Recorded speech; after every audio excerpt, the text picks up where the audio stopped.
Hi bookish friends, it's me Michelle here, and today I am going to bring you what I want to read in the month of May, and it is going to be all thrillers. I decided this because I'm already committed to doing a buddy read of the new Frida McFadden book that's coming out very soon. I believe it's on May 7th. So I thought, why not just devote the whole month of May to reading nothing but thrillers? I haven't found lately that I've gotten a lot of really good thrillers, maybe a couple here and there, but I did a library haul and I'm super excited to show you what I got. First up is a book that many of you are probably familiar with and you probably have already read. Super popular title from Julia Bartz called The Writing Retreat. Yes, I'm very late to this party. I'm finally going to read this. In this book, Alex has all but given up on her dreams of becoming a published author when she receives a once-in-a-lifetime opportunity. Attend an exclusive month-long writing retreat at the estate of feminist horror writer Rosa Vaio. Even the knowledge that Ren, her former best friend and current rival, is attending doesn't dampen her excitement. So we have a remote location, kind of a closed room mystery style suspense. There are mind games involved and there's a snowstorm that happens. So I don't want to read anything more into it. I just want to dive in and read this one. It looks really great. I love a book set with a snowstorm or some kind of inclement weather happening because that adds to the intensity and the urgency of the situation. So yeah, can't wait to check this one out. Next up, I was just browsing through the mystery and like various sections of books at the library, and I came across one by Rickstad called The Names of Dead Girls. Now, I've never heard of this book before. I never heard of this author before, but in this one is set in a small Vermont town. That automatically ticks a box off what I love in a thriller. I love Vermont. I love that setting. And I've never been there, but I would love to go there. In the small Vermont town of Canaan, college student Rachel Rath is being watched. She can feel the stranger's eyes on her, relentless and possessive. And she's sure the man watching her is the same person who killed her mother and father years ago. Ned Preacher, a serial rapist and murderer, gamed the system to get a light sentence, and now he's free. So, I love a serial killer mystery, some creep that gets out of jail and goes looking for revenge. That's the vibe I'm getting from this. So yeah, The Names of the Dead Girls by Rickstad. Can't wait to find out what this is about. Next up, we have a book called The Collective by Alison Gaylin. I do have her latest release on hold at the library. It's not come up yet, so I'm still waiting on that one. But this one, we're following a group of women who kind of go after revenge. It involves, they're all mothers. I'll just read this here. It sounds like a really psychological book. It's a psychological revenge kind of a story. It's all grieving mothers who come together in a secret group of women called The Collective. Camille is drawn into a dark web where these mothers share their wildly different stories of loss as well as their desires for justice in a world where privilege denies accountability. So this is all about getting justice for their children, and it's fueled by rage. I love that, as it's a really good motivation for characters to do really wild things. So, fueled by mutual rage, the collective members devise and act out retribution fantasies via precise, anonymous, highly coordinated revenge killings. So, The Collective by Alison Gaylin. Can't wait to read this one. It sounds really good. Next up, this is a new to me author. Never read anything from her before, but I know she is a very popular one in the genre. I see her mass market books all over the place. And this one's called Everyone is Watching by Heather Gudenkauf. This book, I'll just read you a little of the synopsis. It's a bunch of people overnight kind of like closed room mystery, I think, from this one. A best friend, a confidant, the senator, the boyfriend, the executive. Oh, 5 contestants have been chosen to compete for $10 million on the game show One Lucky Winner. The catch? None of them knows what or who to expect, and it will be live streamed all over the world.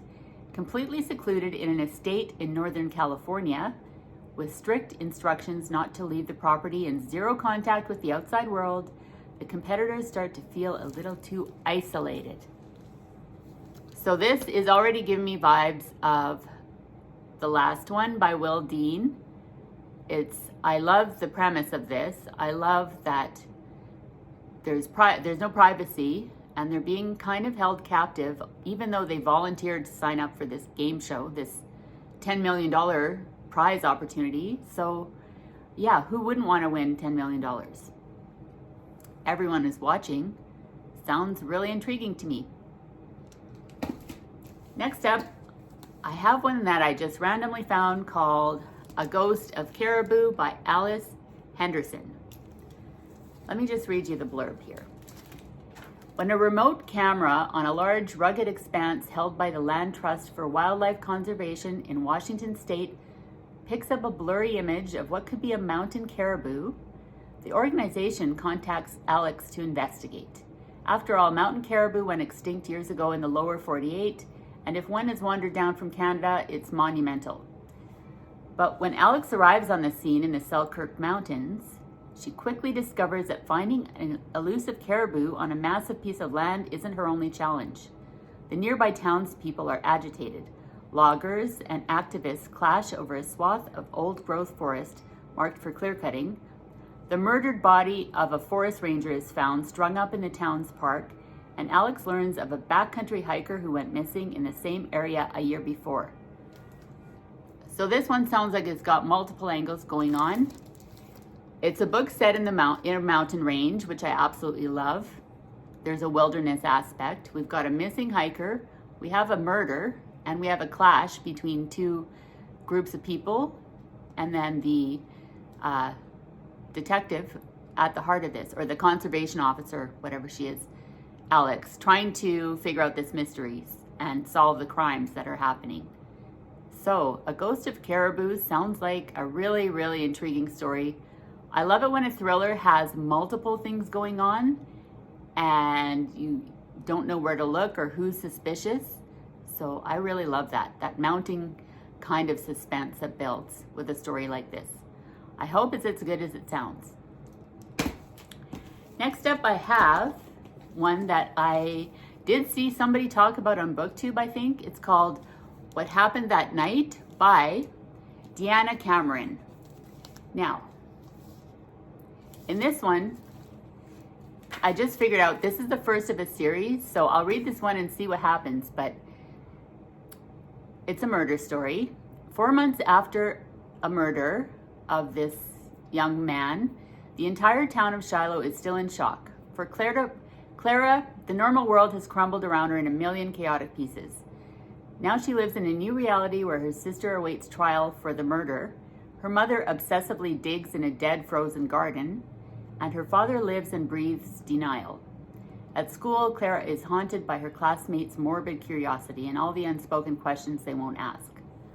So this sounds like a really psychological one with multiple interesting characters. I love the obsessive behavior, and abnormal psychology always intrigues me. So this one sounds really interesting.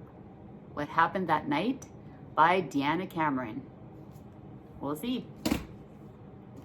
Next up is another random one, and this one sounds interesting.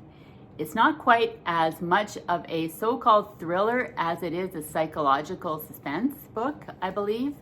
This one's called Mountains of the Moon by IJK.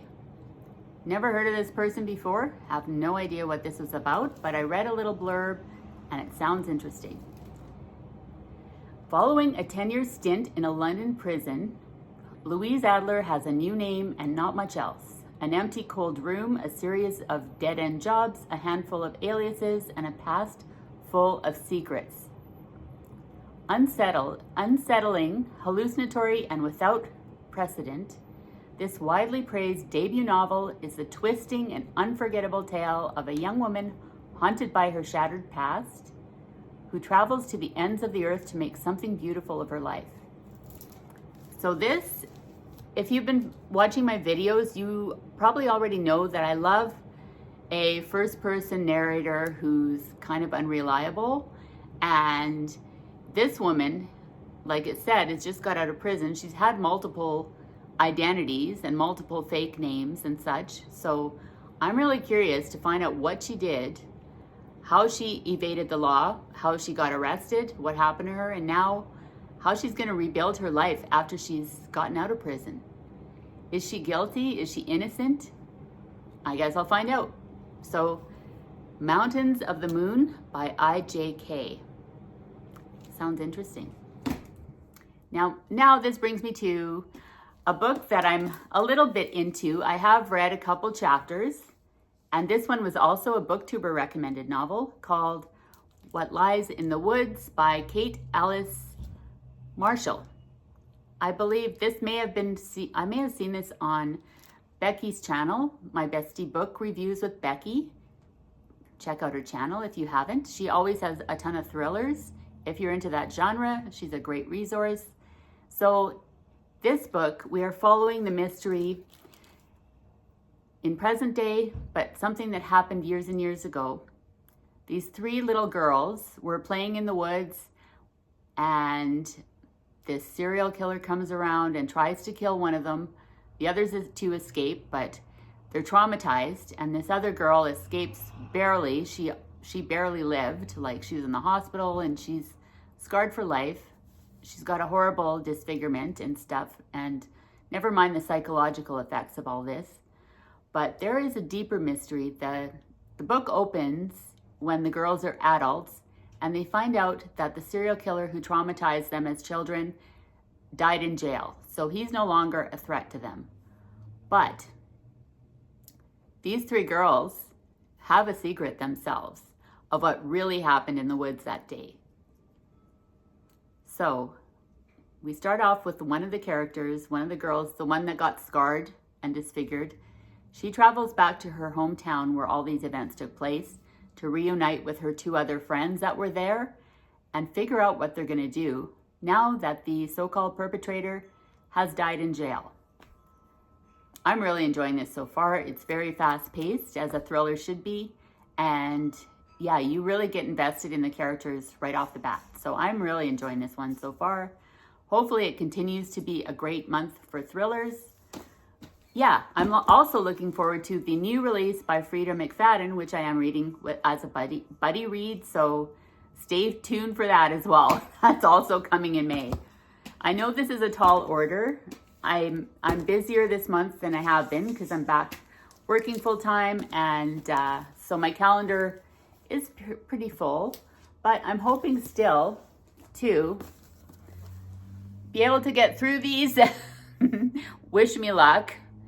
I want to get through these. I also want to complete and enjoy my buddy read, so I'll have more to talk about in the future. At the end of May, when I do my wrap up, I will let you know what I think of this stack, as well as how my buddy read went. So thank you so much for watching. I really do appreciate you being here.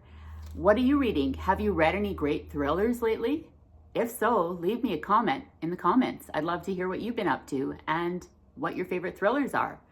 Thanks so much. See you in the next video. Bye.